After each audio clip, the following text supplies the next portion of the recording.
Bonjour, quel bonheur de te retrouver, quelle joie, une fois de plus, de plonger nos regards dans le livre des livres, la parole de Dieu.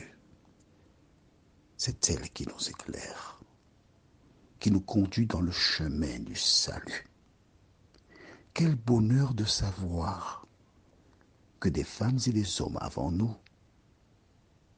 ont rencontré Jésus qui a transformé leur vie.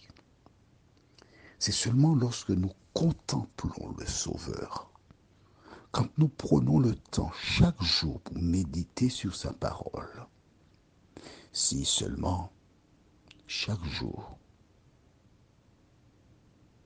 tu prenais du temps pour analyser ce qu'on appelle communément le vendredi saint, toutes les brimades, tout ce que Jésus a enduré. Pourquoi?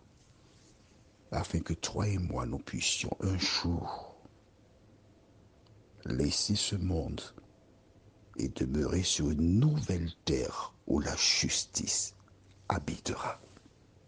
Rappelle-toi, nous avons vu hier comment Jésus a posé une question qui embarrassait les disciples. Mais Jésus regardait autour de lui. Il cherchait à découvrir la personne qui avait touché à son vêtement. Je te pose une question là, sincèrement. Réfléchis, analyse avant de répondre, d'accord? Penses-tu que Jésus ne savait pas qui a touché à son vêtement? Alors réponds-moi. Tu as trouvé la réponse? Oui ou non? Mais oui, Jésus savait. Mais pourquoi voulait-il que la femme se désigne? Pour l'embarrasser? Non. Seulement pour que tu apprennes à travers son expérience ce qui s'est passé. D'accord? En clair, par cet échange, Jésus a permis que cette femme dise au monde ce qu'il a fait pour elle. Tu as compris ça? Je reprends? Oh oui, avec plaisir. Écoute bien, c'est facile. Imagine que Jésus n'ait pas posé la question. La femme est guérie parce qu'il est venu chercher et sauver ceux qui étaient perdus. Et Jésus continue. Aurions-nous eu ce récit dans la Bible? Dis-moi. Non. Parce que c'est une affaire qui resterait entre cette femme et Jésus. En posant la question, il a donné l'occasion aux personnes en ce temps-là, mais aussi à toi et à moi, l'occasion de comprendre le processus du salut et en même temps que systématiquement, lorsqu'une personne est guérie par Jésus, elle a le devoir de dire ce que le Seigneur a fait pour elle. Est-ce qu'on est d'accord? Mais si, mais oui, c'est ça même. Ne perdons pas de temps encore. Avançons avec le thème du jour. Lui dit toute la vérité.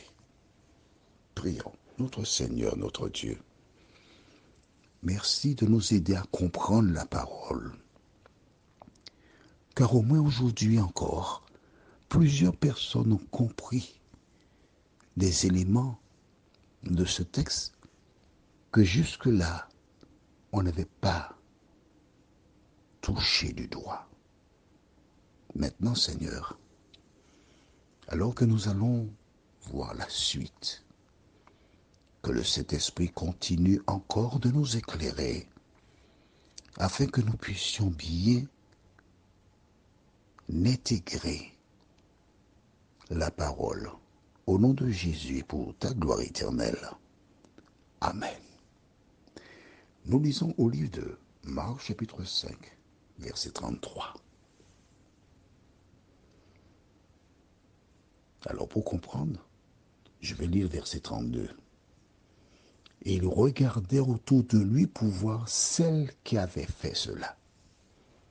Note bien que lorsque Marc écrit, il n'est pas neutre, d'accord? Il sait déjà que c'est la femme, c'est pourquoi il écrit celle.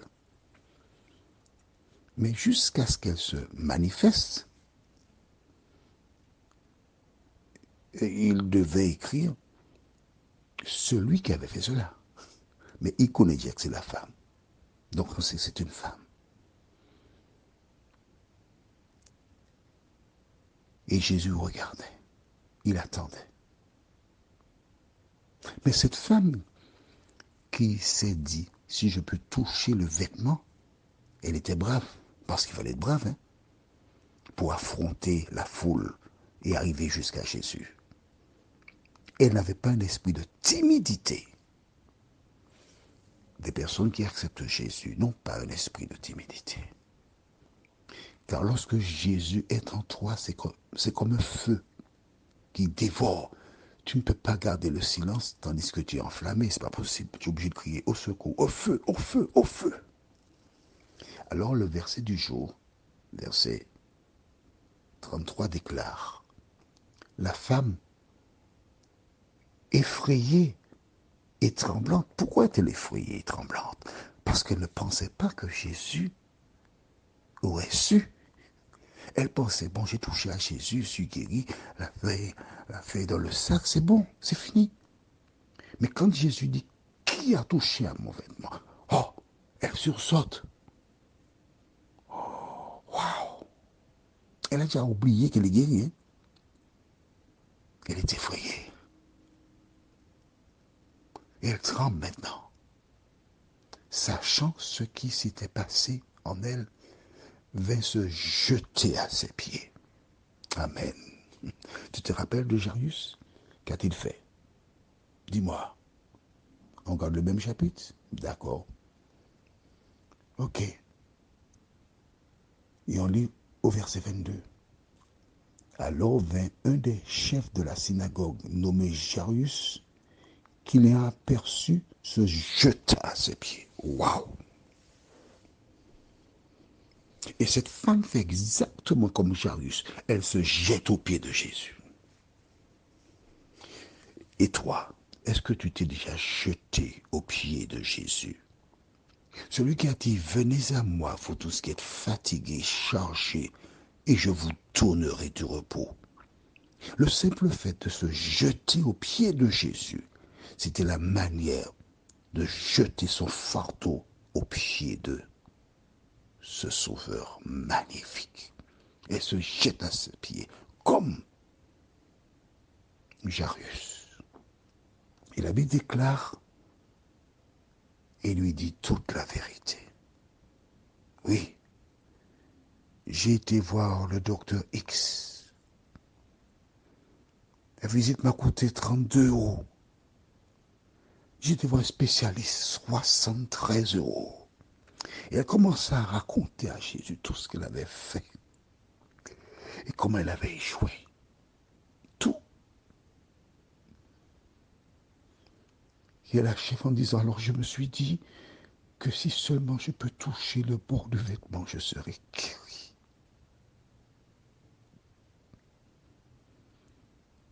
Toi qui écoutes cet audio, combien de fois tu agis comme les disciples? Comment ils ont agi? Ben écoute, verset 31, ces disciples dirent, tu vois la foule qui te presse et tu dis qu'il m'a touché. Attends, combien de fois tu t'es juste arrêté sur ce que tu as perçu et tu penses que c'est la vérité? Combien de fois tu portais des jugements parce qu'ils ont jugé Jésus là? Hein? Ils lui ont dit, tu es fatigué. Lisons dans Matthieu chapitre 7, verset 1. Matthieu chapitre 7, verset 1. Ne jugez point afin que vous ne soyez point jugés. Tu as un élément, mais c'est Dieu qui a tous les éléments. Combien de fois tu jugé cet homme la voiture est accidentée, il n'a pas réparé encore, il a roulé ainsi. Et tu dis, ah, quand même, tu es un chrétien, ta voiture, mais tu n'as pas vu qu'il faut la réparer? Alors que tu ne sais pas que cet homme artisan, il a travaillé pour des gens qui ne l'ont pas payé, il n'a pas d'argent, et le véhicule même qu'il roule n'a pas d'assurance. Il ne le dit pas. Tu ne le sais pas et tu le critiques. Combien de fois tu fais des choses de ce type? Et tu as répété ça à d'autres personnes. Tu ne connais pas ce que vivent les gens. Tu ne sais pas. Garde-toi de porter des jugements. Garde-toi de te fier en écoutant les propos d'une personne pour tuer, lapider, incinérer une autre personne. Les disciples, ils devaient être d'une manière, hein, en entendant cette femme s'exprimer. Alors si tu as agi comme eux, si tu as jugé des gens à tort, je te recommande vivement d'aller les voir, de présenter tes excuses. Tu sais, j'ai jugé, j'ai pensé du mal de toi. Je regrette, je te demande pardon. Et puis ensuite, quand tu as fini de demander pardon à cette personne, tu lui dis, est-ce que je peux prier avec toi pour demander pardon à Dieu? Et tu dis, Seigneur, j'ai jugé, j'ai mal fait en faisant cela. Je le reconnais, je regrette. Pardonne-moi, aide-moi à ne plus recommencer. C'est alors que tu verras Dieu opérer d'autres changements dans ta vie, dans ton cœur. Prions.